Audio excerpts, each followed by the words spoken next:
भूगोल जो है शुरू कर चुके हैं और इंडियन ज्योग्राफी में अब हम पॉलिटिकल स्ट्रक्चर जो है इंडिया का उससे रिलेटेड कुछ एक चीजें करेंगे। उसके बाद फिजिकल डिवीजन जो है इंडिया के भौतिक प्रदेश उनको हम डिस्कस करेंगे।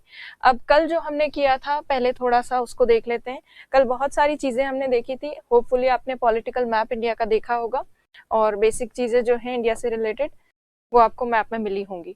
अब देखिए इंडिया जो है, इंडिया के आसपास वाले देश कौन कौन से हैं ये हमने कल देखा था। पाकिस्तान, अफगानिस्तान का थोड़ा सा भाग यहाँ पे इंडिया टच करता है और यहाँ पर चाइना वाला पार्ट ये है नेपाल और उसके साथ साथ यहाँ पर है भूटान, यहाँ है बांग्लादेश, ये है श्रीलंका, यहाँ नीचे एक हमारा पड़ोसी देश और है जो है मालदीव्स। ये सब भारत के आसपास स्थित पड़ोसी देश हैं और भारत के इस तरफ जो सागरीय क्षेत्र है उसका नाम है अरब सागर, अरेबियन सी, अरेबियन सी। और दूसरी ओर यहाँ जो है ये है बंगाल की खाड़ी, बे ऑफ बंगाल।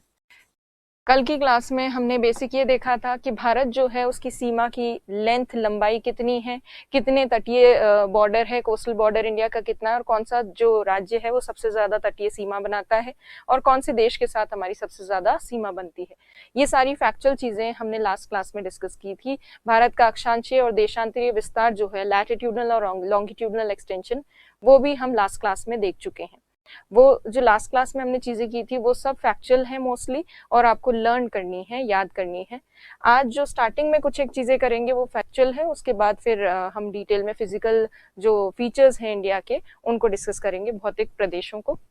तो सबसे पहले अब जो इंडिया है, इंडिया का सबसे उच्चतम बिंदु या हाईएस्ट पॉइंट जो है वो कहाँ पाया जाता है, तो वो लगभग यहाँ स्थित है ट्रांस हिमालय वाले क्षेत्र में और उसका नाम है K2 गॉडविन ऑस्टिन नाम की एक चोटी है जो भारत में स्थित सर्वोच्च बिंदु कह सकते हैं, हाईएस्ट पॉइंट कह सकते हैं। K2 जो है फिलहाल पीओके वाले पार्ट में है, इसीलिए कई बार कई किताबों में इंडिया की हाईएस्ट पीक जो है भारत में स्थित सबसे ऊंची चोटी में K2 को नहीं दिखाया जाता क्योंकि K2 जो है पीओके वाले पार्ट में है। उसके अलावा अगर ऊंची चोटियों की बात करें तो आज हम हिमालय प्रदेश देखेंगे ही, उसमें कई सारी चीजें, कई सारी चोटियां आएंगी तो वो हम तब डिस्कस करेंगे। बट अभी वर्तमान में अगर हम देखें पीओके वाला पार्ट इंडिया का ही पार्ट है, इसलिए K2 को ही इंडिया की सबसे ऊंची चोटी माना जाता है। अब जिस तरह से सर्वोच्च बिंदु भारत का ये है, उसी तरह से भारत का एक निम्नतम बिंदु भी है और ये हाइट जो है ये कहाँ से मापी जा रही है, सी लेवल से, समुद्र तल से। अब अगर सबसे लोवेस्ट पॉइंट इंडिया का देखें तो लोवेस्ट पॉइंट जो है वो लगभग यहाँ स्थित है। आप एटलस में देखिएगा, केरल के मैप में यहाँ एक छोटा सा स्थान है जिसका नाम है कुट्टनाड और ये कुट्टनाड जो है ये 2 जिले हैं केरल के, उनमें स्थित है, आलापुजा और कोट्टयम। इन जिलों में स्थित ये क्षेत्र है, ये तटवर्ती क्षेत्र है, कोस्टल एक रीजन है जहां पर जो कि है -2 मीटर सी लेवल से 2 मीटर नीचे है। तो इसकी हाइट जो इसकी जो डेप्थ है वो -2 मीटर है। डेप्थ मतलब सी लेवल से थोड़ा सा नीचे है, 2 मीटर नीचे है। और इस कुट्टनाड क्षेत्र में चावल की खेती भी की जाती है, राइस कल्टीवेशन। इसीलिए यदि अगर पूछा जाए कि भारत में सबसे निम्नतम बिंदु कौन सा है तो वो कुट्टनाड है। और ऐसा कौन सा क्षेत्र है भारत में जो कि काफी जहां पर समुद्र तल से नीचे चावल की खेती की जाती है, तो सी लेवल से नीचे जो है राइस कल्टीवेशन भारत के इस क्षेत्र में होता है। और विश्व में बहुत कम स्थान ऐसे हैं जहां पर सी लेवल से नीचे खेती की जाती है, उनमें से एक है ये कुट्टनाड वाला क्षेत्र। तो ये पॉइंट भी आपको याद रखना है। ये 2 फैक्चुअल चीजें हम देख चुके हैं। अब देखिए बात करते हैं, हमने कल की क्लास में यहाँ पर इंडिया के आसपास वाले जो पड़ोसी देश हैं उनको तो डिस्कस किया था, पर ये श्रीलंका जो है उसके बारे में बात नहीं की थी। श्रीलंका और भारत के बीच में एक छोटा सा जलीय भाग है, जल संधि है, स्ट्रेट है, और वो स्ट्रेट जो है जल संधि उसका नाम है पाक जल संधि। इंग्लिश में ये स्पेलिंग में एल भी आता है पर ये एल साइलेंट है। तो ये पाक जल संधि जो है ये भारत को और श्रीलंका को अलग करती है। इसको अगर हम जूम करके देखें या नजदीक से देखें, जो कि आपको मैप में देखना है, अगर आप मैप में देखेंगे तो मैप में आपको इस तरह से ये भाग नजर आएगा। ये वाला जो पार्ट है ये है तमिलनाडु का हिस्सा। तमिलनाडु के इस पॉइंट पर, यहाँ पर आप देखिएगा, यहाँ पर एक पॉइंट है जिसका नाम है पॉइंट कैलेमर। वो आप एटलस में देखिएगा। फिर ये जो श्रीलंका वाला पार्ट है, इसका ये जो हिस्सा है, यहाँ पॉइंट पेड्रो नामक स्थान है। श्रीलंका वाला पार्ट अभी आपको देखने की जरूरत नहीं है। इंडिया वाले सेक्शन में पॉइंट कैलिमर देखिएगा। तो पॉइंट कैलिमर भारत का और श्रीलंका का पॉइंट पेड्रो वाला जो स्थान है, या श्रीलंका का जो उत्तरी भाग है, उसके बीच में स्थित है ये पाक नाम की जल संधि, पाक स्ट्रेट। तो ये जो पाक स्ट्रेट है, ये श्रीलंका और भारत के बीच में। और ये जो पाक जलसंधि वाला क्षेत्र है, ये किन दो जलीय भागों को जोड़ता है? तो जलसंधि, जैसा कि हम पहले डिस्कस कर चुके हैं या पहले देख चुके हैं, जलसंधि एक ऐसी छोटी सी जलराशि होती है, एक ऐसा नैरो वाटर बॉडी होता है जो दो बड़े वाटर बॉडीज को जोड़ती है या दो बड़ी जलराशियों को जोड़ती है। तो यहाँ पाक जलसंधि कौन सी जलराशियों को जोड़ रही है, कौन सी वाटर बॉडीज को जोड़ रही है, वो देखिए। यहाँ पर ये जो हिस्सा है, ये है पाक की खाड़ी। तो पाक जलसंधि जो है, पाक की खाड़ी को जोड़ रही है, पाक बे को जोड़ रही है बे ऑफ बंगाल से, बंगाल की खाड़ी से। तो यदि कहीं आए पूछा जाए कि पाक की खाड़ी, पाक जलसंधि जो है, पाक स्ट्रेट, वो किसको सेपरेट कर रही है? इंडिया और श्रीलंका को सेपरेट कर रही है। ज्वाइन किसको कर रही है, कनेक्ट किसको करती है? तो पाक की खाड़ी को कनेक्ट करती है बंगाल की खाड़ी से। अब यहां तक आपको अगर समझ में आ गया है, तो पाक की खाड़ी तो आपने देख ली। यहाँ पर कुछ छोटे मोटे द्वीप हैं, उन आइलैंड्स के ठीक दक्षिण में यहाँ पर स्थित है मन्नार की खाड़ी। तो मन्नार की खाड़ी भी आपको ध्यान रखनी है, तमिलनाडु और श्रीलंका वाले भाग के बीच में है। तो मन्नार की खाड़ी, पाक की खाड़ी, ये दोनों खाड़ियां जो हैं, ये श्रीलंका और इंडिया के बीच में है। और जल संधि की जब बात होती है स्ट्रेट की, तो स्ट्रेट का नाम क्या है जो इंडिया और श्रीलंका के बीच में, उसका नाम है पाक स्ट्रेट, पाक जल संधि। अब ये जो पाक जल संधि वाले क्षेत्र में यहाँ ये जो आइलैंड्स है, द्वीप, इन द्वीपों को भी हम देखते हैं। तो देखिए यहाँ पर ये जो द्वीप नजर आ रहे हैं आपको, ये उनका जूम करके जो द्वीपों का है भाग, वो यहाँ पर आपको दिख रहा होगा। ये जो आइलैंड्स हैं छोटे छोटे, ये आइलैंड्स कहलाते हैं एडम्स ब्रिज, एडम ब्रिज। और ये एडम ब्रिज जो है, ये आपको एटलस में भी मिलेंगे, जो राम सेतु कहते हैं जिसको, वो वाला क्षेत्र है ये। और यहीं पर स्थित है पंबन द्वीप, धनुषकोटी, और यहाँ पर है मन्नार द्वीप। तो ये जो एरिया है, ये आपको ध्यान होना चाहिए कि एडम्स ब्रिज वगैरह कहाँ है। प्री में कई बार छोटे मोटे क्वेश्चन आ जाते हैं इस तरह के, तो ये आपको लोकेशन आपको ध्यान होनी चाहिए। और इंडिया का मैप अगर आप देखेंगे तो आपको इस तरह से तमिलनाडु वाले हिस्से में ऐसा कुछ देखने को मिलेगा। नीचे से देखते हैं तो ऐसा लगता है किसी ह्यूमन का फेस है, और फेस में ये नोज वाला सेक्शन है। तो ये जो नोज वाला सेक्शन है, यहाँ पर स्थित है पॉइंट कैलिमर, और यहाँ ये नीचे आ जाता है श्रीलंका वाला भाग। और यहाँ जो कुछ आइलैंड्स हैं, द्वीप, उन द्वीपों में स्थित है एडम्स ब्रिज, एडम ब्रिज नाम के द्वीप छोटे छोटे, यहाँ पंबन द्वीप और यहाँ पर मन्नार द्वीप। और इन द्वीपों के, इन आइलैंड्स के इस तरफ क्या है, मन्नार की खाड़ी है, गल्फ ऑफ मन्नार। और इन आइलैंड्स के ईस्टर्न साइड में, पूर्वी भाग में क्या है, पाक की खाड़ी, पाक बे। और पाक की खाड़ी के आगे और पूर्व में क्या है, पाक स्ट्रेट या पाक जल संधि। और पाक जल संधि के और पूर्व में जाएंगे तो क्या है, बंगाल की खाड़ी। तो ये वाला जो सेक्शन है पॉलिटिकल मैप में, इसको ढंग से देखिएगा, इससे रिलेटेड कई क्वेश्चंस बनते हैं एग्जाम में और बन सकते हैं। अब हम बात करेंगे भारतीय उपमहाद्वीप की, इंडियन सब कॉन्टिनेंट की। अब सब कॉन्टिनेंट कहते किसको हैं? कॉन्टिनेंट आपको ध्यान है कि 7 प्रमुख कॉन्टिनेंट्स हैं हमारे विश्व में, पर उन कॉन्टिनेंट्स में से कोई बड़ा हिस्सा जो अपनी एक अलग भौगोलिक पहचान रखता हो, अपना एक अलग ज्योग्राफिकल जो आइडेंटिटी है, वो अगर कोई हिस्सा मेंटेन करता है, तो उसको कहा जाता है उपमहाद्वीप। महाद्वीप का एक ऐसा बड़ा सा हिस्सा जिसकी अलग भौगोलिक पहचान है, ज्योग्राफिकल इंडिकेशन, ज्योग्राफिकल जिसकी एक अलग आइडेंटिटी है, वो होता है सब कॉन्टिनेंट। तो इंडियन सब कॉन्टिनेंट क्यों कहते हैं? क्योंकि भारत अलग से दिखता है एशिया में। कैसे दिखता है वो भी देखेंगे कैसे दिखता है। तो देखिए एशिया के मैप में यदि आप देखें तो ये इंडिया और इंडिया के आसपास वाले कुछ एक पड़ोसी देश जो है, ये बिल्कुल पृथक है एशिया के बाकी भाग से, बिल्कुल सेपरेटेड है, नेचुरल बाउंड्री है इनके बीच में और एशिया के बाकी पार्ट के बीच में। ये प्राकृतिक सीमा बनाते कौन है? आपको पता है कि यहाँ पर उत्तर में भारत के यहाँ कुछ पर्वत है, तो ये जो पर्वत यहाँ स्थित है उत्तरी भाग में, ये पर्वत अलग करते हैं एशिया के बाकी हिस्से से भारत और भारत के आसपास वाले कुछ एक देशों को। इसीलिए ये देश जो है ये बिल्कुल अलग से एशिया में नजर आते हैं, और इन सबको, साउथ एशिया के इन छोटे मोटे देशों को, इंडिया सबसे बड़ा है इनमें, इसीलिए इस पूरे साउथ एशिया के सेक्शन को क्या कहते हैं, भारतीय उपमहाद्वीप, इंडियन सब कॉन्टिनेंट। इंडियन नाम इसलिए दिया है क्योंकि इंडिया यहाँ पर सबसे बड़ा है। अब इंडियन सब कॉन्टिनेंट जो है उसको देखते हैं कि वो कैसे ज्योग्राफिकली अलग है या सेपरेटेड है। तो भौगोलिक दृष्टि से भारत बाकी एशिया के हिस्से से इसलिए पृथक है क्योंकि भारत के उत्तर में स्थित है ये पर्वत श्रेणियां जो आपको दिख रही होंगी। एक पर्वत श्रेणी का नाम तो आपको ऑलरेडी पता है, यहाँ भारत के उत्तर में है हिमालय पर्वत। हिमालय पर्वत के अलावा भारत का जो उत्तर पश्चिमी भाग है, नॉर्थ वेस्टर्न पार्ट, यहाँ पर भी काफी सारी माउंटेन रेंजेस हैं। जैसे अफगानिस्तान की है हिंदुकुश पर्वत, हिंदुकुश पर्वत। उसके अलावा पाकिस्तान की यहाँ पर कुछ माउंटेन रेंजेस हैं, जैसे सुलेमान, किरथर रेंज, किरथर श्रेणी।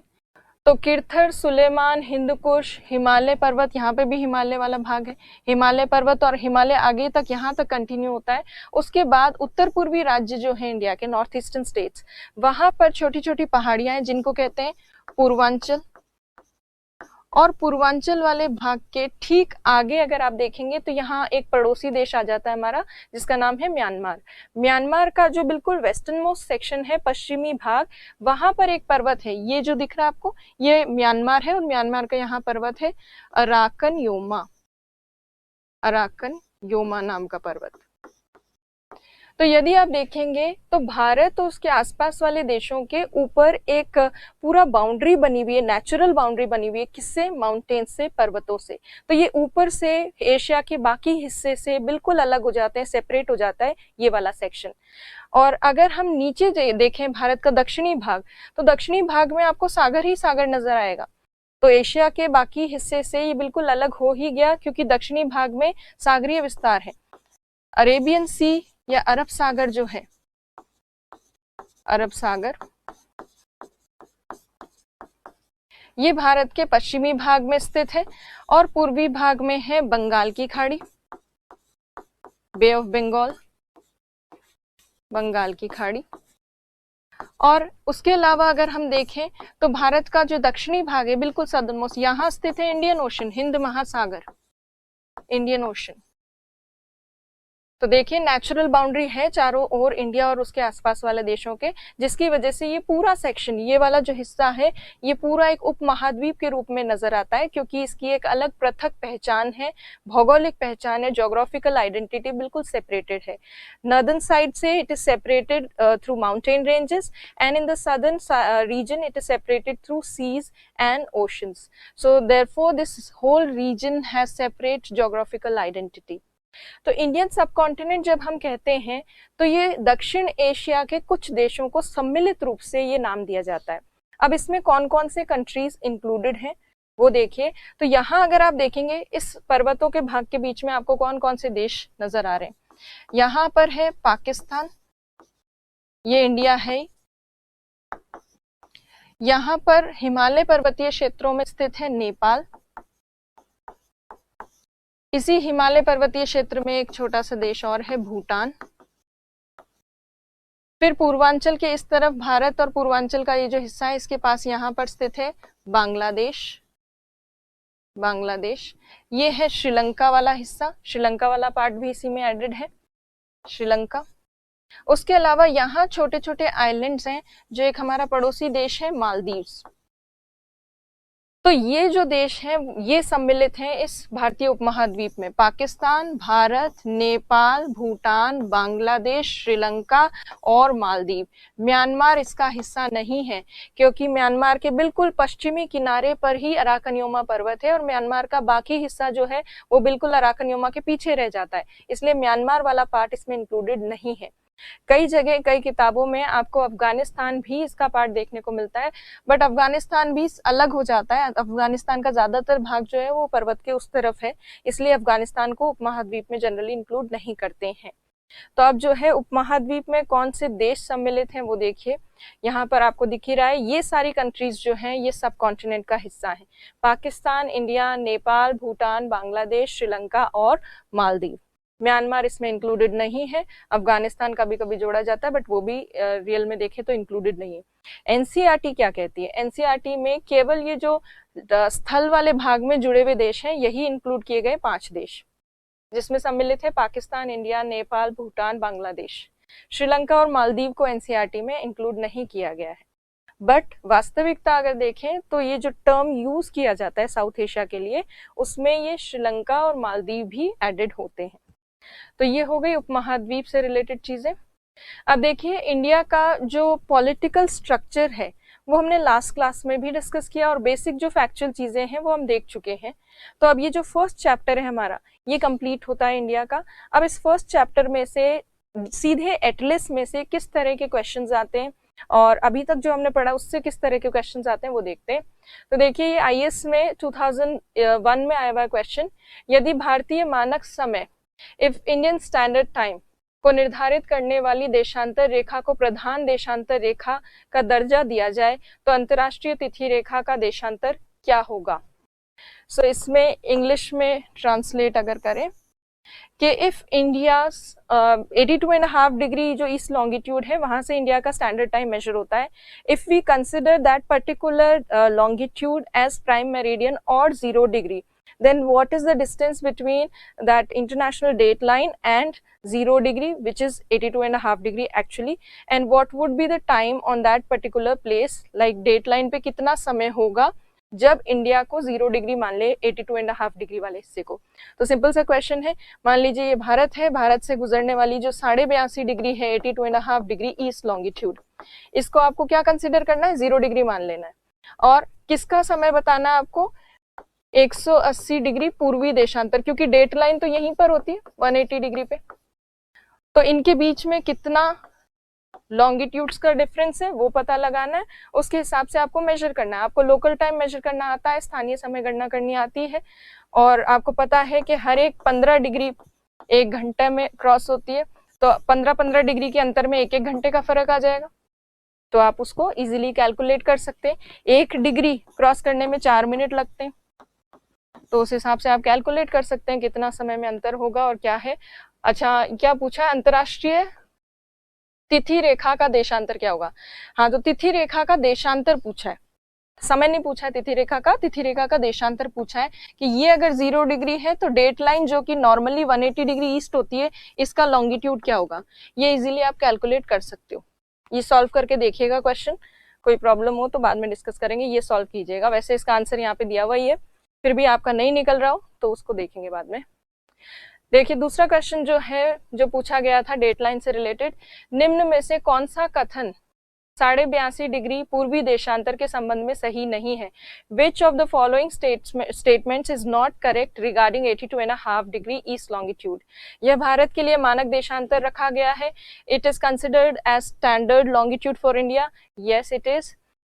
इस रेखा का स्थानीय समय ग्रीनविच समय से 5.5 घंटे आगे 5.5 घंटे आगे है ही। This is also right. यह रेखा इलाहाबाद के समीप से गुजरती है। हाँ, ये भी सही है। यह भारत को 2 भागों में विभाजित करती है, 2 बराबर भागों में विभाजित करती है। बराबर, कंसिडर दिस, नहीं करती, बराबर भागों में विभाजित नहीं करती है ये। सो इसीलिए ये वाला स्टेटमेंट रॉन्ग है। भारतीय भूमि का उत्तरतम भाग है। नॉर्दर्न मोस्ट पॉइंट पूछा है, सिंपल सा है और हम कर चुके हैं तो आपको पता होगा, लास्ट क्लास में हमने डिस्कस किया था, ये तो आपको पता होना चाहिए। फिर है दिल्ली, जोधपुर, कोलकाता तथा नागपुर में से कौन सा कर्क रेखा के सर्वाधिक निकट है। ये ऐसे क्वेश्चंस जो होते हैं वो एटलस से सीधे पूछे जाते हैं। जो लोग चाय पीते हुए या कैजुअली एटलस को बहुत ज्यादा देखते हैं उनको इन लोकेशंस के बारे में पता होता है, जिनमें ये जिज्ञासा होती है देखने की कि मैं देखूं तो सही, मेरा दोस्त कलकत्ता गया तो कलकत्ता है कहाँ पर, लखनऊ कहाँ पर है, या कोई भी चीज का नाम अगर आप सुनते हैं कि हमारे प्राइम मिनिस्टर वहां गए हुए, यहाँ गए हुए, उस स्थान को एटलस में देखिए। देखने से ही काफी चीजें क्लियर हो जाती है और उसका थोड़ा बहुत कंपैरेटिव एनालिसिस कीजिए कि दिल्ली से कितना दूर है या जयपुर से कितना दूर है, तो थोड़ा बहुत आप देखेंगे, उससे चीजें क्लियर हो जाएंगी। तो इसका आंसर जो है कोलकाता है। ये जो लोग एटलस ढंग से देखते हैं, जिनको लोकेशंस वगैरह थोड़ा ढंग से आती है, वो इजीली इस तरह के सिंपल क्वेश्चंस को सॉल्व कर सकते हैं।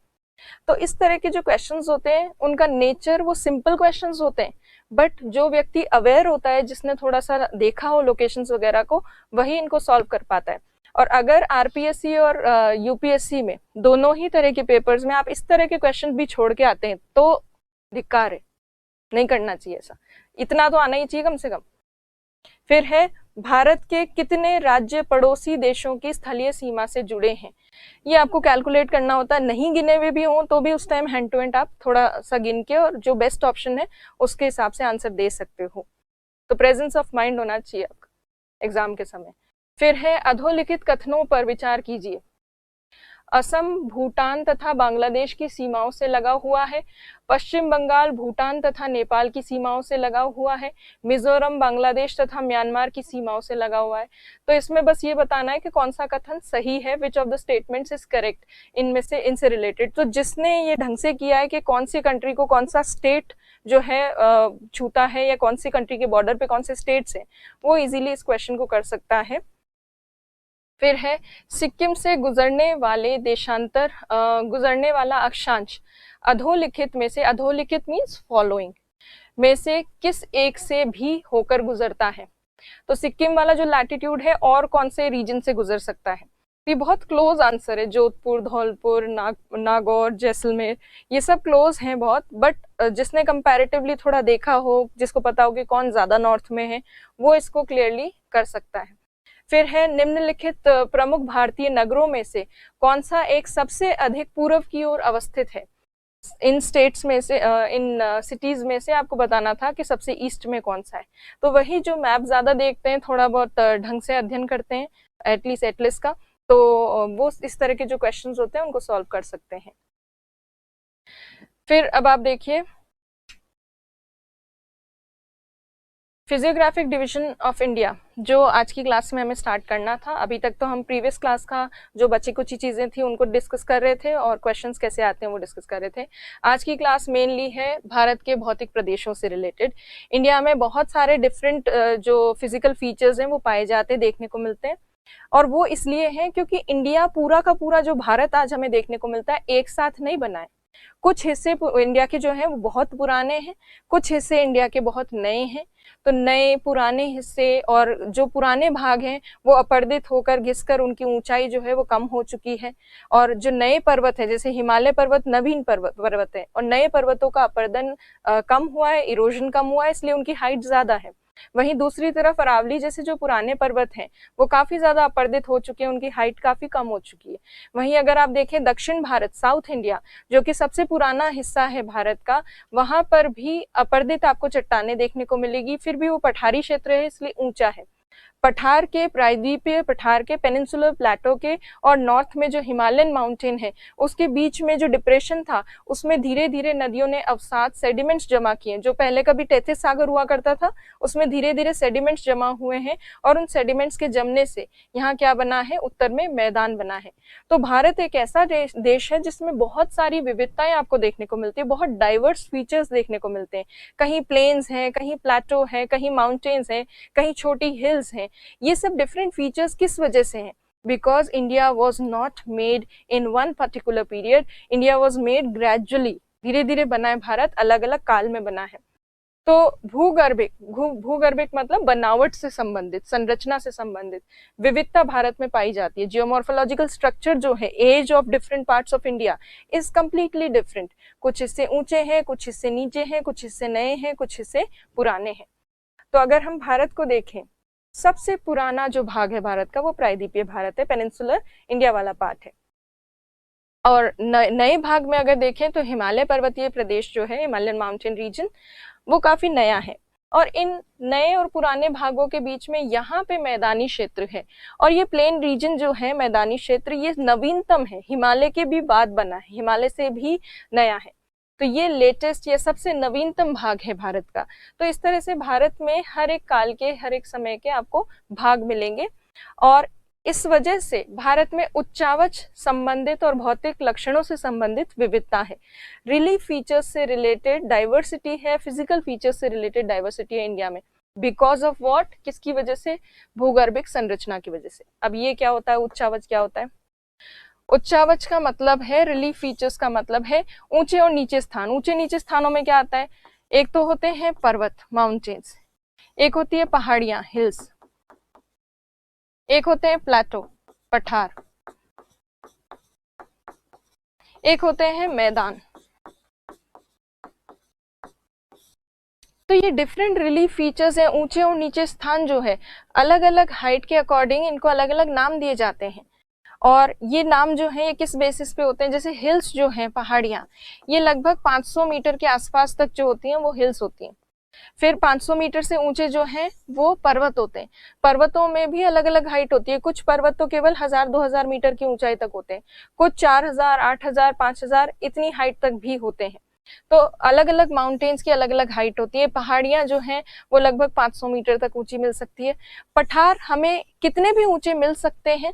पठार में एक कंडीशन रिक्वायर्ड होती है कि ऊंचा भाग हो और ऊपर से जो है वो टेबल नुमा हो, मतलब ऊपर से वो फ्लैट हो, इस तरह से पर्वत जैसा शिखर ना हो, तो ऐसे होते हैं इससे पठार। तो इंडिया में कई जगह पठार भी है। और बाकी जो हिस्सा है जो बिल्कुल समतल अवसादों से, नदी के अवसादों से बना हो, रिवर के सेडिमेंट से बना हो, बिल्कुल फ्लैट और लो ग्रेडियंट वाला या कम ढाल वाला जो बिल्कुल हिस्सा है उसे कहते हैं मैदान, प्लेन्स। तो इस तरह से इंडिया में डिफरेंट रिलीफ फीचर्स देखने को मिलते हैं, क्योंकि हाइट अलग अलग रीजन की जो है वो अलग है और सब पार्ट्स अलग अलग टाइम पे बने हैं। जैसे नए ऊंचे पर्वत जो हैं वो सबसे बाद में बने, इसलिए इरोजन कम हुआ उनका। तो ये जो है, अब देखिए आप, जो मैंने बताया कि अलग अलग हाइट के क्षेत्र मिलते हैं इंडिया में, कितना % कौन सा एरिया मिलता है। तो यदि हम देखें 200 मीटर से कम ऊंचाई वाले क्षेत्र, 200 मीटर से कम ऊंचाई का मतलब है मैदानी क्षेत्र जिनकी ऊंचाई काफी कम हो। मैदान, प्लेन जो है उसमें 200 मीटर के आसपास कम ऊंचाई वाले जो मैदानी क्षेत्र हैं वो आपको 33.4% के आसपास मिलेंगे इस हाइट से नीचे वाले। उसके बाद यदि देखें तो 28% के आसपास आपको ऐसे क्षेत्र मिलेंगे जो 200 से 500 मीटर की हाइट वाले। अब ये 200 से 500 मीटर की हाइट वाला जो हिस्सा है इसमें पहाड़ियां भी हो सकती है, कुछ ऊंचे मैदान भी हो सकते हैं। फिर इंडिया में कुछ हिस्सा ऐसा है जिसकी 18.6% के आसपास हिस्सा ऐसा है जिसकी हाइट 500 से 1000 मीटर है। उसके बाद कुछ 8% के आसपास ऐसा भाग है जिसकी हाइट 1000 से 2000 मीटर के आसपास होती है। और 11% इंडिया का ऐसा हिस्सा है जिसकी ऊंचाई 2000 मीटर से ज्यादा होती है। हिमालयन माउंटेन्स जो है, हिमालय पर्वत, उनकी ऊंचाई 2000 मीटर से ज्यादा है। अगर हम ढाल की बात करें तो सबसे कम ढाल वाली, मतलब 5 डिग्री से भी कम ढाल वाले काफी हिस्से हैं इंडिया में, 33% पार्ट है। 47% पार्ट जो है इंडिया का, उसमें 5 डिग्री से लेकर और 15 डिग्री तक आपको ढाल, स्लोप मतलब ढाल देखने को मिल सकता है। उसके अलावा 20% पार्ट जो है इंडिया का वो ऐसा है जिसमें 15 डिग्री से ज्यादा ढाल आपको देखने को मिलता है। ढाल कम और ज्यादा होने से क्या होता है, अक्सर मैदानी क्षेत्रों का ढाल काफी कम होता है, पठारों वगैरह का ढाल मीडियम सा होता है, और सबसे ज्यादा ढाल किसका देखने को मिलता है, पर्वतों का देखने को मिलता है। तो ये डिफरेंट हाइट और डिफरेंट स्लोप्स वाले रीजन जो है इंडिया में वो है। अब इनको रटने की जरूरत नहीं है। रटना क्या है, लर्न कौन सा पार्ट करना है, आपको ये याद करना है कि पर्वत कितने हैं, कितना % पार्ट पर्वत का है। 10.5% पार्ट माउंटेन्स में है। पहाड़ियां जो है 8.6% के आसपास है। पठार जो है भारत में 27.7% है। पठार काफी ऊंचे भी हो सकते हैं, जैसे भारत में लद्दाख का पठार बहुत ऊंचा है। और फिर है मैदान, प्लेन रीजन। प्लेन रीजन जो है 43.2% के आसपास है। तो इनके परसेंटेज आपको थोड़े याद होने चाहिए ताकि कहीं पर आंसर वगैरह में लिखें तो आपकी ये काम आ सके। तो ये तो हो गए अलग अलग भौतिक जो भाग है भारत में वो। तो भारत में इस तरह के पर्वत, पठार, पहाड़ियां और ये सब अलग अलग फीचर्स मिलते हैं। इसी बेसिस पर इंडिया में कुछ भौतिक प्रदेश दर्शाए जाते हैं और उसमें सम्मिलित हैं 5 प्रमुख भौतिक प्रदेश, 5 मेजर फिजियोग्राफिक डिविजन्स। अब ये 5 मेजर फिजियोग्राफिक डिविजन्स कौन से हैं वो देखिए। इनको फिजिकल डिविजन्स भी कहते हैं, भौतिक प्रदेश। तो ये भारत है, और भारत में यदि आप देखें, हिमालय पर्वतीय प्रदेश सबसे ऊपरी भाग में है। उसके बाद है उत्तरी मैदानी प्रदेश, ये वाला जो पूरा हिस्सा है उत्तरी मैदानी प्रदेश का है।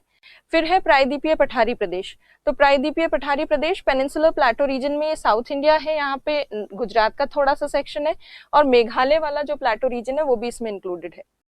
फिर है तटवर्ती मैदानी प्रदेश, ये जो कोस्टल प्लेन रीजन है उसमें ये तटवर्ती मैदान है। और लास्ट जो भौतिक प्रदेश है वो है द्वीपीय समूह प्रदेश, आइलैंड ग्रुप रीजन। तो ये 5 भौतिक प्रदेश जो हैं भारत में हैं।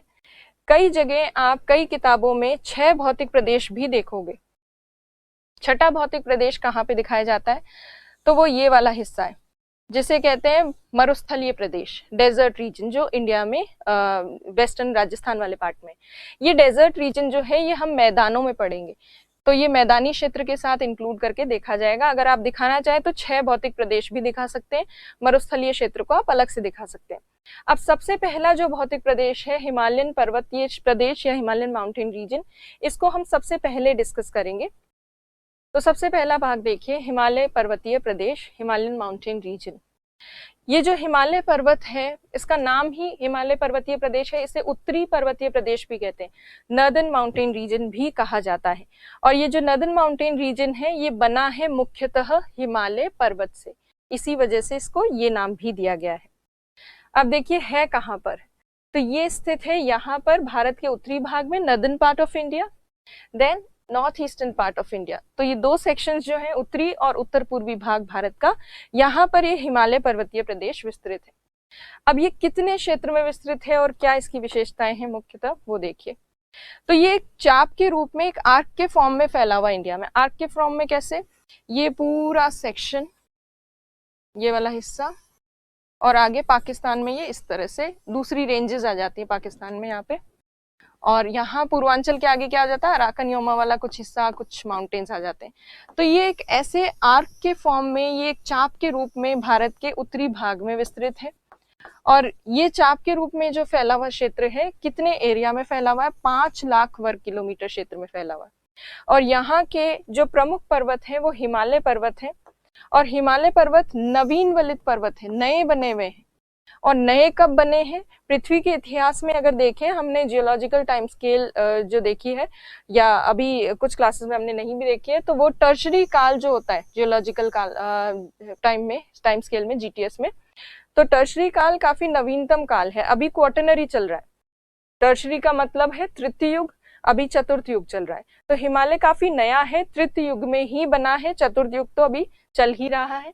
तो तृतीय युग में बना ये नवीन वलित पर्वत है, नया बना हुआ पर्वत है।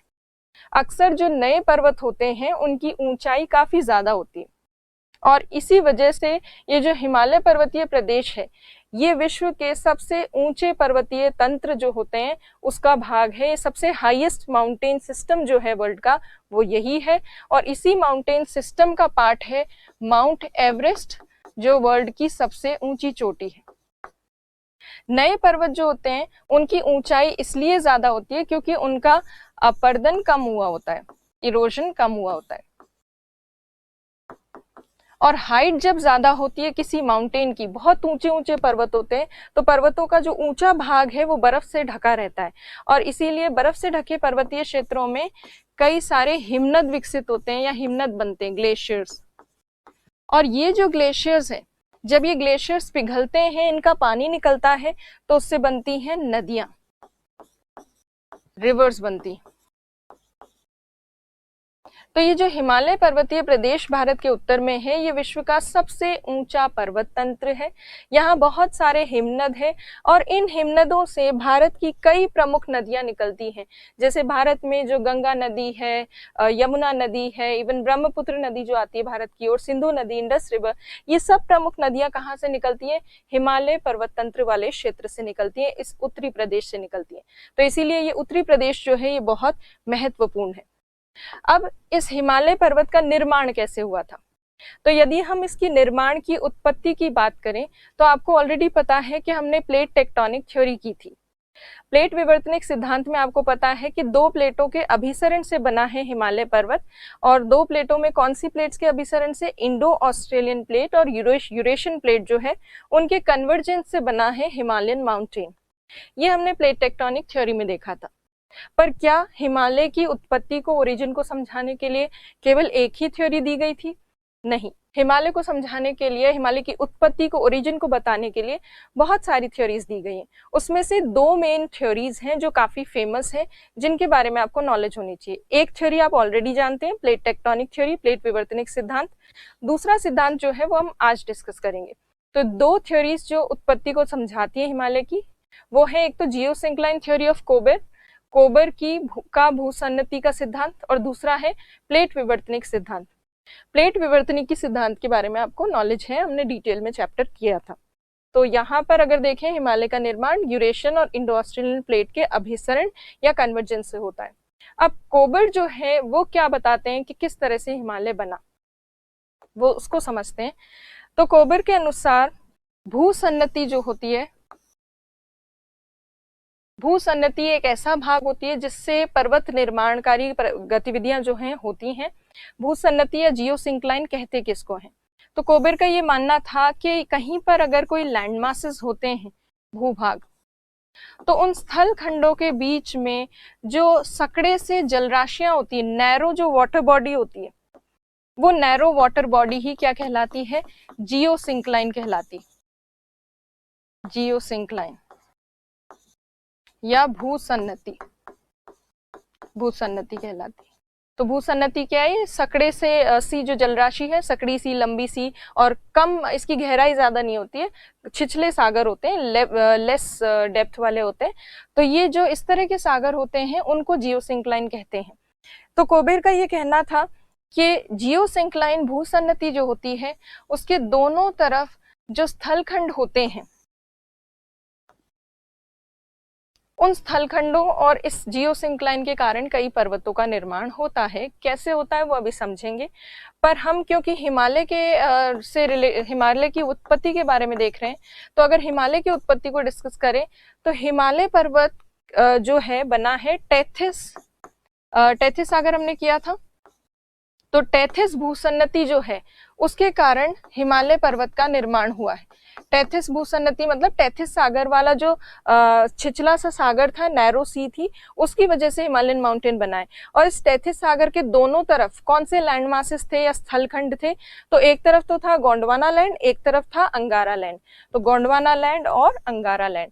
तो हिमालय की उत्पत्ति में जो रोल प्ले किया है वो इन दो लैंड मासेस ने और इस टेथिस सागर नाम की जियोसिंक्लाइन ने किया है। अब इसको हम समझेंगे डिटेल में। तो देखिए, टेथिस जो है सागर जो है वो एक जियोसिंक्लाइन है। जियोसिंक्लाइन जो दो दृढ़ भूभाग में के बीच में होती है, रिजिड जो मास होते हैं लैंड के, उनके बीच में जो वाटर बॉडी होती है, नैरो वाटर बॉडी, वो जियोसिंक्लाइन होती है। तो हिमालय जहां पर हमें आज दिख रहा है वहां पहले क्या हुआ करता था? टेथिस सागर हुआ करता था, टेथिस सी थी, और उसके टेथिस सी के दोनों ओर अंगारा लैंड और गोंडवाना लैंड थे। फिर ये जो दृढ़ भूखंड है, इन लैंड मासेस के ऊपर नदियां बहती, और नदियों के कारण नदियां बहकर इस सागर में गिरती हैं, इस टेथिस सागर वाले क्षेत्र में, इस नैरो सिंक्लाइन में। और जो नदियां यहाँ इसमें गिरती थी वो धीरे धीरे यहाँ पर सेडिमेंट्स जमा करती थी, अवसाद जमा करती गई इस जियोसिंक्लाइन के अंदर। जब यहाँ पर सेडिमेंट्स नदी जो लेकर आ रही है वो जमा होंगे, तो धीरे धीरे अवसाद जो है वो जमते जाएंगे और सेडिमेंट्री रॉक्स में अवसादी चट्टाने जो है उनमें परिवर्तित होते जाएंगे, और पानी जो है वो कम होता रहेगा, जल की मात्रा जो है वो कम होती जाएगी। और जियोसिंक्लाइन जो है उसमें पानी बहुत ही ज्यादा नैरो रहेगा, बहुत कम हो जाएगा, क्योंकि सेडिमेंट्स बढ़ते जाएंगे, पानी कम होता जाएगा। तो इस तरह से ये हुआ। और जब ज्यादा सेडिमेंट्स डिपॉजिट हो गए तो इन सेडिमेंट्स अवसादों के भार की वजह से दबाव पड़ा नीचे की तरफ, और ये जियोसिंक्लाइन वाला जो क्षेत्र है ये नीचे की तरफ दबने लगा या नीचे की तरफ धंसने लगा। जब ये नीचे धंसेगा तो इसके दोनों तरफ वाले जो लैंड मासेस हैं, स्थल भाग, दृढ़ भूभाग जो है, ये लैंड मासेस के ऊपर बल लगेगा और ये लैंड मासेस एक दूसरे के पास आएंगे। जब ये नीचे धंसेगा तो ये लैंड मासेस एक दूसरे के पास आएंगे, और जब ये पास आएंगे तो इनके बीच में जो सेडिमेंट्स है अवसाद, उनमें क्या होगी? वलन होगा, फोल्डिंग होगी, और फोल्डिंग से क्या बनेंगे? पर्वत बनेंगे। जब भी कभी फोल्डिंग होती है तो इनका कोबर का कहना था कि फोल्डिंग हमेशा ये जो जियोसिंक्लाइन के किनारे पर, ये जो दृढ़ भूभाग है लैंड मास, इसके किनारे पर फोल्डिंग होती है, और बीच वाला जो जियोसिंक्लाइन का एरिया है वो थोड़ा कम प्रभावित रहता है फोल्डिंग से। तो माउंटेन्स जो बनेंगे लैंड मास के बिल्कुल किनारे पर, तटवर्ती क्षेत्र पर बनेंगे जियोसिंक्लाइन के। तो ये बताया था कोबर ने। अब ये स्टेप वाइज कैसे होता है, डायग्राम्स के थ्रू देखते हैं। तो पहले एक छिछली जलराशि होती है, एक नैरो वाटर बॉडी होती है, एक कम डेप्थ वाली शैलो वाटर बॉडी होती है।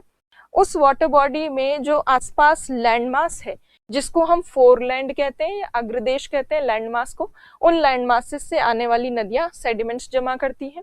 उन अवसादों के भार के कारण निक्षेप, मतलब अवसादों का निक्षेप हो रहा है, जमाव हो रहा है, धसना होता है, धसावट आती है या नीचे सबडक्शन होता है, क्योंकि इनका बोझ, सेडिमेंट्स का जो भार है वो बहुत ज्यादा होता है, इसलिए धीरे धीरे जियोसिंक्लाइन जो है वो नीचे की तरफ धसने लगती है। कैसे धसेगी वो देखिए, ये यहाँ पे इस डायग्राम में अगर आप देखेंगे ये दोनों लैंड मासेस है, ये जियोसिंक्लाइन है या फिर भूसन्नति है। इसमें अवसाद जमा होते गए और जमा होने से सब्सिडेंस ऑफ फ्लोर हुआ, या ये जो इसका जियोसिंक्लाइन का जो तल है वो धीरे धीरे धसने लगा।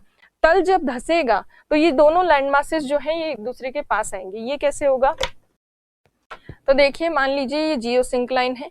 अब ये जो जियोसिंक्लाइन, ये जो हाथ से मैं बना रही हूँ, ये वाला जो हिस्सा है ये जियोसिंक्लाइन है। जब इसमें अवसाद जाएंगे और ये नीचे धसेगी अगर जियोसिंक्लाइन या भूसन्नति, तो इसकी धसावट होने पर ये जो दोनों साइड में लैंड मासेस है, ये वाला हिस्सा और ये वाला हिस्सा, ये दोनों हिस्से एक दूसरे के पास आएंगे। तो ये नीचे धस रही है, इसकी गहराई बढ़ रही है और लैंड मासेस जो है दोनों साइड पे वो एक दूसरे के पास आ रहे हैं। जब ये पास आते हैं एक दूसरे के, तो दोनों के बीच में जो भी सेडिमेंट्स होते हैं अवसाद, उनमें फोल्डिंग होती है और उस फोल्डिंग से बनते हैं पर्वत। तो देखिए अब ये नीचे की तरफ धसेगी, जिससे फोरलैंड जो है अग्रदेश, उन पर दबाव पड़ेगा और उस दबाव की वजह से फोल्डिंग होगी। और फोल्डिंग जो होगी केवल इन अग्रदेशों के या इन लैंड मासेस के किनारे के पास होगी। और यहाँ पे फोल्डिंग हुई, यहाँ पे फोल्डिंग हुई। बीच वाला जो हिस्सा है भूसन्नति का या जियोसिंक्लाइन का, वो थोड़ा कम प्रभावित रहता है फोल्डिंग से। तो जो वलन से, फोल्डिंग से कम प्रभावित हिस्सा रहता है वो पर्वतों के बीच में एक पठार के रूप में नजर आता है, प्लेटो के रूप में।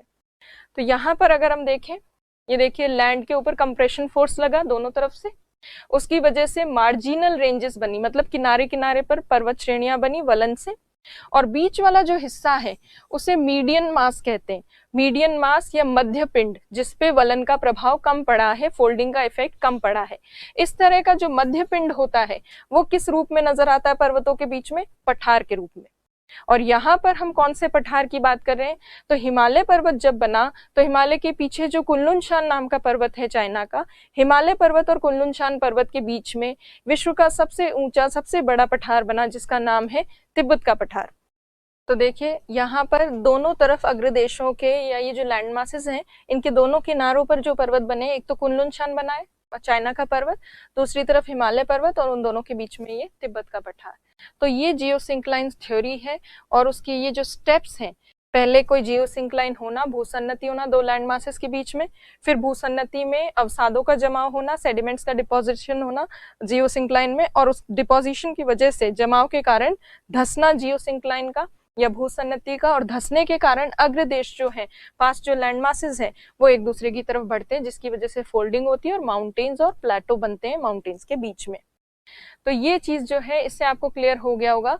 तो हिमालय की उत्पत्ति से संबंधित ये दो सिद्धांत होते हैं, प्लेट टेक्टोनिक थ्योरी और कोबेर की जियोसिंक्लाइन थ्योरी या भूसन्नति का सिद्धांत, जो आज हमने देखा। अब हिमालय पर्वतीय प्रदेश जो है उसको हम डिस्कस करते हैं। जैसा हमने अभी तक किया है कि हिमालय एक नवीन वलित पर्वत है, टर्शियरी काल में बना है, ऊंचा पर्वत तंत्र है, हिमनद है, बहुत सारे ग्लेशियर्स हैं यहाँ पर जिनसे भारत की नदियां निकलती हैं। अब इस हिमालय पर्वतीय प्रदेश के इस रीजन के 3 भाग हैं। 3 पार्ट्स कौन कौन से हैं, एक तो सबसे उत्तरी भाग जो है वो तो है ट्रांस हिमालय, दूसरा जो पार्ट है इसका ये है मुख्य हिमालय। ट्रांस हिमालय तो केवल यहाँ पर इस पार्ट में है, और मुख्य हिमालय वाला जो हिस्सा है वो आपको पूर्व से पश्चिम तक विस्तृत मिलेगा। कुछ अन्य देशों में भी है, जैसे नेपाल में और भूटान में भी उसका विस्तार है। तो ये मेन हिमालय वाला हिस्सा है। उसके बाद ईस्टर्न इंडिया में, पूर्वी भारत में जो है उसे कहते हैं पूर्वांचल। सबसे पहला जो पार्ट है ट्रांस हिमालय वाला, ये सबसे उत्तरी भाग, इसको सबसे पहले हम डिस्कस करने वाले। तो देखते हैं ट्रांस हिमालय में क्या क्या सम्मिलित है, कौन कौन सी श्रेणियां हैं। तो सबसे पहले ट्रांस हिमालय वाला जो भाग है ये भारत के सबसे उत्तरी हिस्से में है, और वर्तमान काल में अगर हम देखें तो भारत का जो लद्दाख यूनियन टेरिटरी है उस हिस्से में पड़ता है ट्रांस हिमालय वाला पार्ट। भारत में तो लद्दाख में स्थित है, पर इसका ज्यादा विस्तार तिब्बत में है, और तिब्बत में ज्यादा विस्तार होने की वजह से एक्सपेंशन इसका ज्यादा तिब्बत में है, इसीलिए ट्रांस हिमालय को अक्सर कहा जाता है तिब्बतन हिमालय या तिब्बत हिमालय। तो ये तिब्बत हिमालय भी कहलाता है। अब ये जो ट्रांस हिमालय वाला हिस्सा है इस हिस्से के ठीक पीछे है। ये कौन सा हिस्सा है? तो अभी जैसे हमने देखा था हिमालय पर्वतीय प्रदेश का ये दूसरा भाग है, जो अभी हम नहीं कर रहे हैं, बाद में नेक्स्ट क्लास में करेंगे। इसे कहते हैं मुख्य हिमालय, मुख्य हिमालय या फिर मेन हिमालय। और इस मेन हिमालय के पीछे नॉर्थ में रह जाता है ट्रांस हिमालय वाला हिस्सा। मेन हिमालय की खास बात यह है कि ये सबसे प्रमुख जो हिमालय नाम का जो पर्वत है वो मेनली मेन हिमालय वाले हिस्से में ही है और काफी ऊंचा है मुख्य हिमालय वाला भाग।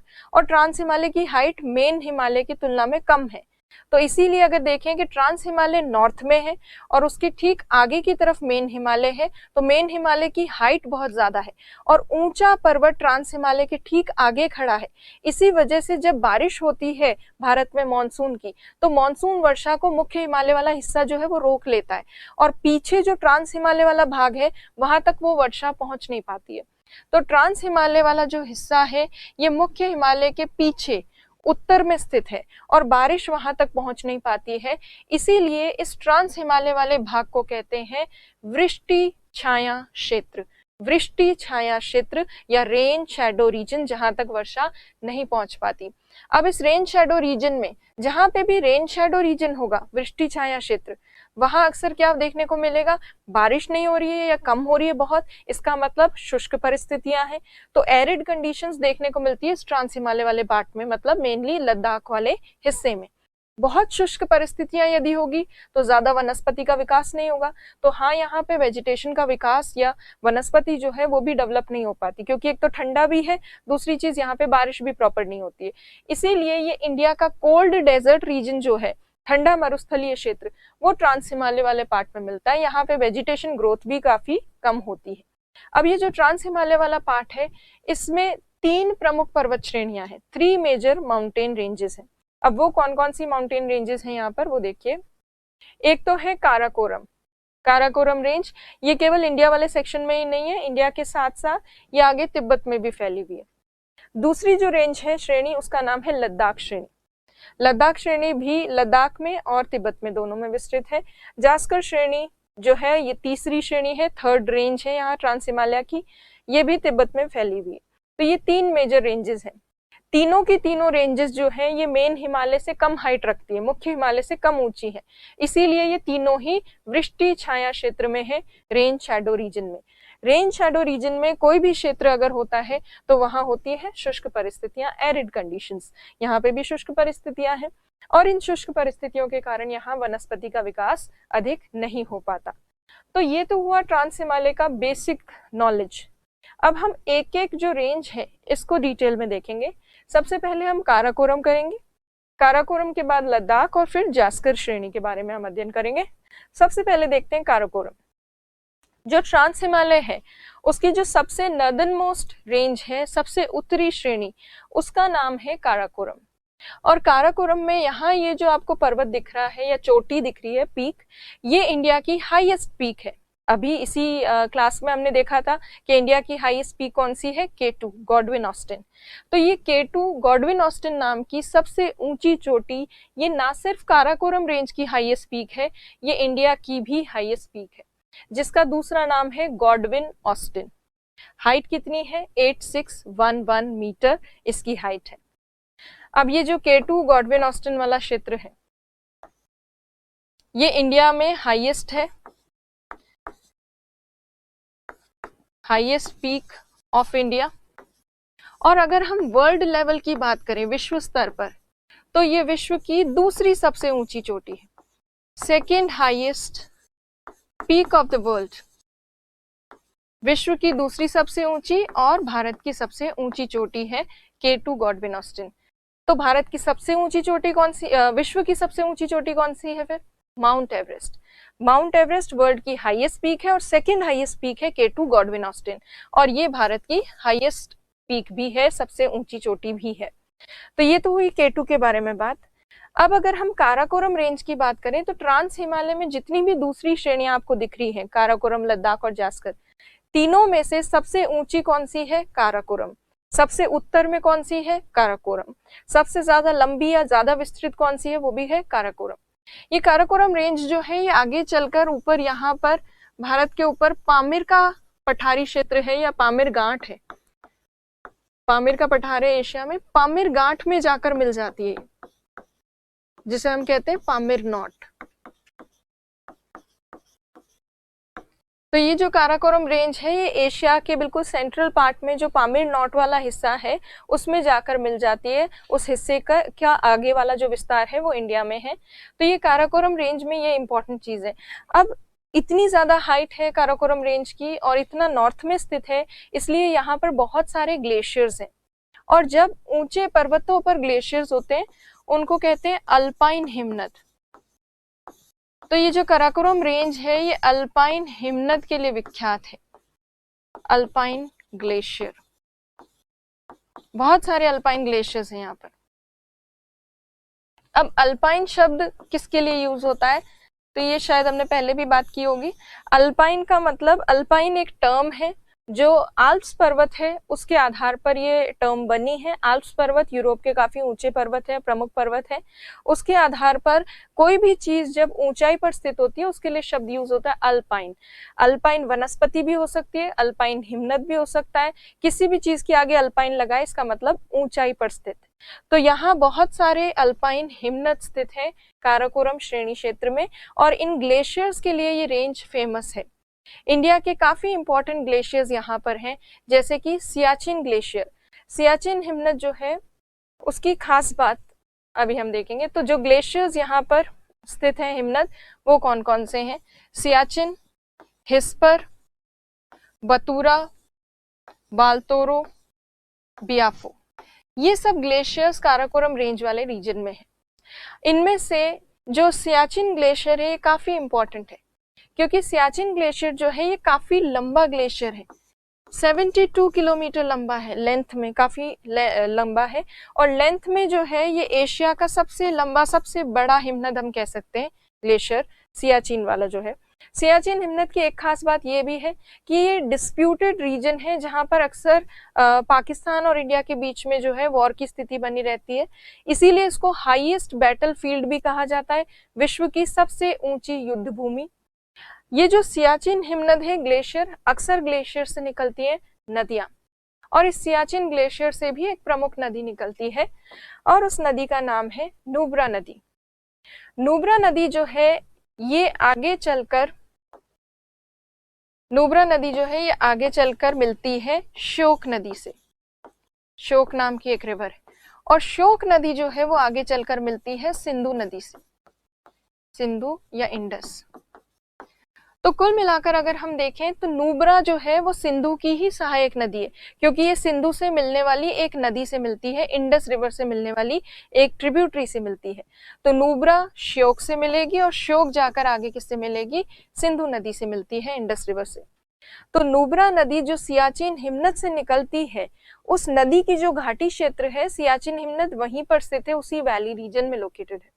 तो कहीं पर अगर आपके 2-5 नंबर में सियाचिन हिमनद के बारे में पूछा जाए तो आपको यही चीजें लिखनी है। एक तो काराकोरम श्रेणी में स्थित है, नुब्रा नदी इस हिमनद से निकलती है, ये विश्व की सबसे ऊंची युद्ध भूमि है, उसके साथ साथ ये एशिया की सबसे लंबा ग्लेशियर है, 72 किलोमीटर के आसपास इसकी लेंथ है। और उसके अलावा आप बैटलफील्ड वगैरह के साथ साथ नुब्रा नदी के बारे में भी कुछ चीजें लिख सकते हैं उस हिमनद में के दौरान, हिमनद के जो सेक्शन है उसके दौरान। अब नुब्रा नदी को हम समझते हैं कि ये श्योक से कैसे मिलती है, किस तरह से मिलती है। तो देखिए ये श्योक नदी है जो यहीं से निकलती है इन पर्वतीय क्षेत्रों से। श्योक नदी से यहाँ पर जो सियाचिन हिमनद है उससे निकलने वाली नुब्रा नदी आकर मिलती है यहाँ पर, और जहाँ श्योक और नुब्रा मिलती है इस एरिया में यहाँ पर स्थित है नुब्रा घाटी। तो अब देखिए श्योक से ये नुब्रा नदी मिलती है, और नुब्रा नदी के आसपास वाला जो क्षेत्र है ये है नुब्रा नदी घाटी वाला क्षेत्र। अब नुब्रा नदी घाटी वाले क्षेत्र को अगर हम देखें तो देखिए ये पूरा नुब्रा नदी घाटी वाला क्षेत्र, नुब्रा वैली रीजन। नुब्रा नदी घाटी क्षेत्र की खास बात यह है कि ये ट्राई आर्म्ड एक वैली है, त्रिभुजाकार एक घाटी है। इस घाटी क्षेत्र में ही सियाचिन हिमनद भी स्थित है। नुब्रा और श्योक जैसी प्रमुख नदियों के द्वारा ये त्रिभुजाकार घाटी क्षेत्र बन रहा है। ये वैली रीजन जो है ट्रायंगल या ट्राई आर्म्ड कह सकते हैं, ये यहाँ पर बन रहा है। प्लस नुब्रा घाटी जो है इससे फूलों की घाटी भी कहा जाता है, फ्लावर्स के लिए फेमस है और काफी ज्यादा ऊंचाई पर स्थित है। और यहाँ पर नुब्रा घाटी क्षेत्र में लोग रहते भी हैं, इतनी ऊंचाई पर इतने ठंडे क्षेत्र में भी कुछ लोग जो है इस घाटी क्षेत्र में रहते हैं। तो कुल मिलाकर नुब्रा घाटी से रिलेटेड अगर क्वेश्चन आए तो ये चीजें लिखनी है। आरएस के 2013 के क्वेश्चन पेपर में नुब्रा वैली के बारे में 2 मार्क्स में एक क्वेश्चन आया था रिटन पेपर में। और अभी जो आईएएस का एग्जाम हुआ है उसमें 2020 में जो प्री का एग्जाम हुआ है उसमें भी नुब्रा वैली से रिलेटेड एक क्वेश्चन था। तो अब देखिए क्या क्वेश्चन था। सियाचिन हिमनद से रिलेटेड क्वेश्चन था। आईएएस 2020 जो अभी प्री का एग्जाम हुआ है उसमें Siachen glacier is situated to the north of Nubra valley. Nubra घाटी के ठीक उत्तर में स्थित है सियाचिन हिमनद, ये आईएएस के पेपर में आया था। और ये जो है what is Nubra valley, Nubra घाटी क्या है, ये आया था आरएएस एग्जाम 2013 का जो मेंस हुआ था रिटन पेपर, उसमें क्वेश्चन आया था। तो जो भी हम कुछ करते हैं चीजें, उनमें से छोटी छोटी चीजें आपके 2-1 नंबर में आ सकती हैं, तो आपको लिखने की प्रैक्टिस होनी चाहिए, क्योंकि पूरी इंडियन ज्योग्राफी जो है वो आपके आरएएस के मेंस में भी है, प्री में भी है, आईएएस में तो आपको करना ही है। इंडिया की नॉलेज होनी चाहिए प्री के लिए, मेंस के लिए, दोनों के लिए। अब हम बात करते हैं दूसरी जो रेंज है ट्रांस हिमालय की, जिसका नाम है लद्दाख श्रेणी। हम काराकोरम तो कर चुके हैं, अब बात करते हैं लद्दाख रेंज की। लद्दाख दूसरी इंपॉर्टेंट रेंज है ट्रांस हिमालय की। कहाँ पर लोकेटेड है? काराकोरम श्रेणी के ठीक दक्षिण में, बिल्कुल साउथ में स्थित है। और ये जो लद्दाख रेंज है इसका विस्तार भी तिब्बत में हुआ है। तिब्बत में जो लद्दाख रेंज वाला, लद्दाख श्रेणी वाला जो भाग है उसी को कहते हैं कैलाश पर्वत। और उसी कैलाश पर्वत के ठीक दक्षिण में है मानसरोवर झील। आपने सुना होगा कैलाश मानसरोवर की यात्रा करने जाते हैं लोग, तो ये कैलाश मानसरोवर वाला हिस्सा जो है ये इस लद्दाख श्रेणी का ही आगे विस्तार है, एक्सटेंशन है। तो अब देखिए लद्दाख श्रेणी का तिब्बत में नाम है कैलाश पर्वत। इंडिया के ठीक आगे ये तिब्बत आ गया, वहां कैलाश पर्वत नाम है। इस कैलाश पर्वत के दक्षिण में स्थित है मानसरोवर झील। अब ये जो लद्दाख श्रेणी है इसकी भी एक सबसे ऊंची चोटी है। इस ऊंची चोटी का नाम है रकापोशी, जो लगभग यहाँ स्थित। रकापोशी जो है सबसे ऊंची चोटी इसकी लद्दाख रेंज की। उसकी खास बात यह है कि विश्व में सबसे तीव्र ढाल वाला जो चोटी है वो यही है, सबसे तीव्र ढाल वाली चोटी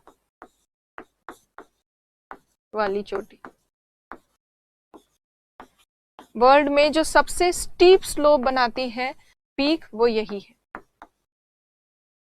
तो रकापोशी रेंज के बारे में, रकापोशी चोटी के बारे में ये इंपॉर्टेंट चीज हो गई। रकापोशी के अलावा यदि हम देखें लद्दाख श्रेणी और दूसरी तरफ जो काराकोरम श्रेणी है, इन्हीं दोनों के बीच में यहाँ पर नुब्रा घाटी है, जो अभी अभी हमने किया था। नुब्रा वैली इन दोनों के बीच में है यहाँ पर। और उसके साथ साथ यहाँ लद्दाख और काराकोरम श्रेणी के बीच में एक पठार भी है, प्लेटो भी है। और उस प्लेटो का पठार का नाम है लद्दाख का पठार। लद्दाख का पठार काराकोरम और लद्दाख रेंज के बीच में है। जब भी कोई दो पर्वत श्रेणियों के बीच में कोई पठार होता है उसको कहते हैं अंतः पर्वतीय पठार, इंटर माउंटेन प्लेटो, माउंटेन्स के बीच वाला प्लेटो। दो माउंटेन्स के बीच में अगर कोई प्लेटो रीजन होगा तो वहां तक वर्षा नहीं पहुंच पाएगी, बारिश नहीं पहुंचेगी, क्योंकि माउंटेन्स उस रेनफॉल को, वर्षा को रोक लेंगे। ट्रांस हिमालय वाले भाग जो है वो तो खुद ही वृष्टि छाया क्षेत्र में, पूरा एरिया ही रेन शैडो रीजन में। और लद्दाख वाला जो रीजन है, लद्दाख का पठार वाला क्षेत्र, वो तो और भी शुष्क हो जाता है क्योंकि वो दोनों पर्वत श्रेणियों के बीच में है। तो लद्दाख का जो पठारी क्षेत्र है ये बहुत शुष्क क्षेत्र है, बहुत एरिड रीजन है। एरिड होने के साथ साथ ये लद्दाख का पठार जो है ये भारत का सबसे ऊंचा पठार है, हाईएस्ट प्लेटो ऑफ इंडिया है। हाईएस्ट प्लेटो, भारत का सबसे ऊंचा पठार। और 4800 मीटर के आसपास इसकी कई जगह हाइट जो है वो देखने को मिलती है लद्दाख के पठारी क्षेत्र की। तो काफी ऊंचा पठार है, भारत का सबसे ऊंचा पठार होने के साथ साथ शुष्क भी है। शुष्क, एरिड और हाइट ज्यादा होने की वजह से ठंडा है बहुत ज्यादा, और बहुत नॉर्थ में है।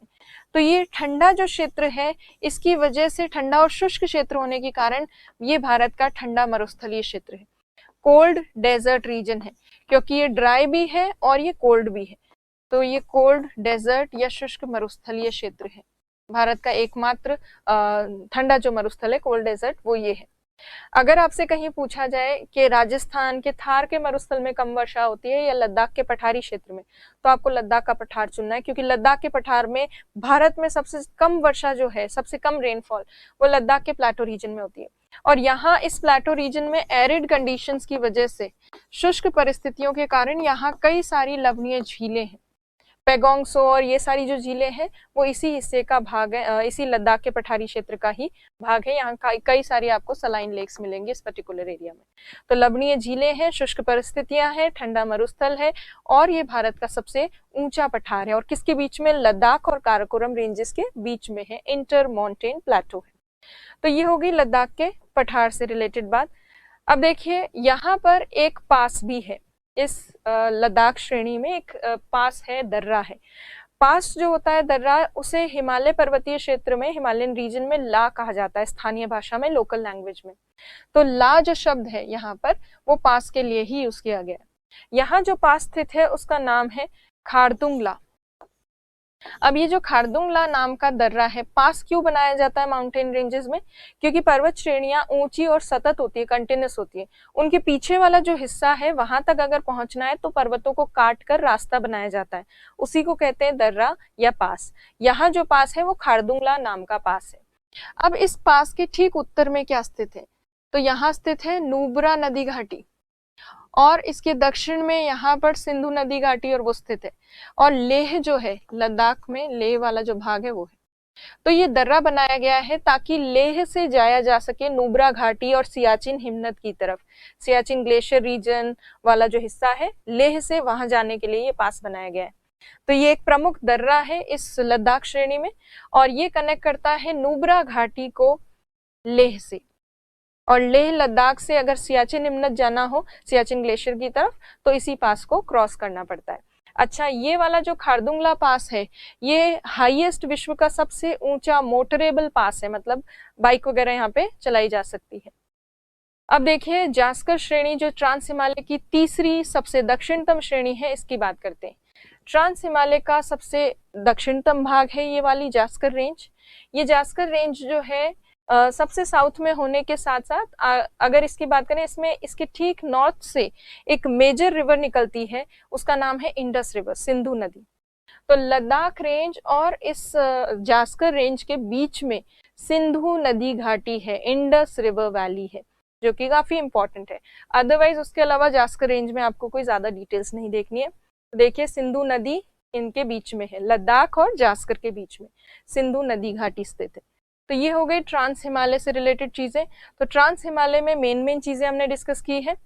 आपको 5 मार्क्स के क्वेश्चंस आ सकते हैं ट्रांस हिमालय से रिलेटेड, तो थोड़ा आप लिख के देखिएगा, राइटिंग प्रैक्टिस कीजिएगा कि कैसे ट्रांस हिमालय में हम क्या क्या लिख सकते हैं। एक एक रेंज आ सकती है, 2-2 नंबर में काराकोरम के बारे में लिखिए, 2 नंबर में आप लद्दाख के बारे में लिखिए, जास्कर के बारे में लिखिए।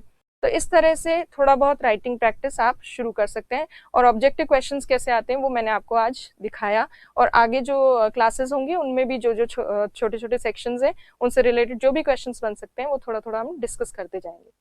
चलिए नेक्स्ट क्लास में आगे हम देखेंगे मुख्य हिमालय और पूर्वांचल वाला पार्ट, नेक्स्ट क्लास में देखते हैं। Thank you.